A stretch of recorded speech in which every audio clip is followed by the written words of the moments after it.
ไปครับพี่น้องมาเลยบ่ไหวเมื่อยครับกูสิมาฮอนหมงจอดรถไป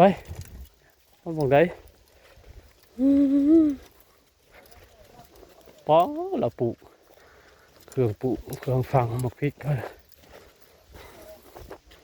ป้าพริกไปไหนพี่ย่างไปขึ้นแต่เงาเลยอุ้ยตื่นเลยหนักพี่ตื่นไปเลยบ่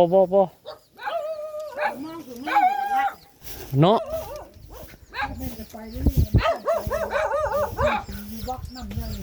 มาหาเลาะลิ้นจะซื้อซ้ำว่าเลยไผยานลงไปแล้วมาใส่แห้วบ่ได้จักบ่ห่วยทางพุ่นห่วยทางพุ่นจะเก้าก็ได้ทางเหนือพุ่นได้หามาพี่บ่ได้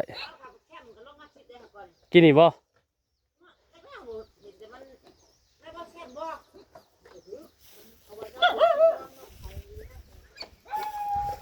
ได้